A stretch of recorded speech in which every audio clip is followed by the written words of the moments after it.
Hello， အားလုံးပဲမင်္ဂလာပါရှင်။ဒါလေးကကျွန်တော်နီလာဖြူပွင့်ကောက်လေးပါနော်။နီလာပွင့်ကောက်လေးရမ်းလာပါတယ်။နီလာဖြူပွင့်ကောက်လေးစကားရောင်ထစ်ကုန်ပြီဘယ်လိုလုပ်ကြမလဲ။နီလာဖြူပွင့်ကောက်လေးပေါ့နော်။ဘယ်နှကလပ်ရှိလဲကြည့်ရအောင်။ဒီကလပ်ကြော်ရှိရနော်။ဒီကလပ်နဲ့ 0.20 လောက်ရှိရနီလာဖြူ။ရမ်းလာရနော်ဒါလေးဆိုလို့ရှိရင်သူကအနာစာလေးကင်းပါတယ်ရှင်။ဒါလေးကလပ်နဲ့ 0.20 ရှိပါတယ်ရှင်။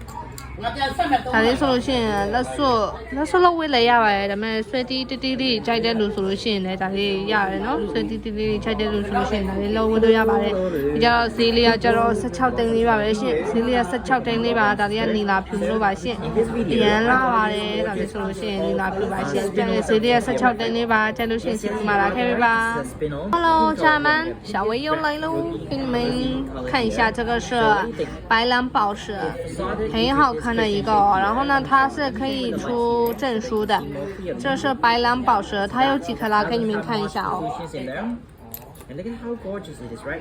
它有4克拉多，它有4克拉多的哦，很好看的一个，它有4克拉多的，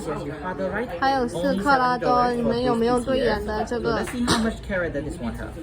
这是白蓝宝石哦，很好看的一个白蓝宝石。然后呢，它这个是价格的话6000人民币，它这个价格是6000人民币。如果家人们喜欢的话，可以跟小薇来说了哦，很好看的一个，可以自己去先签的哦。价格是6000人民币，谢谢大家。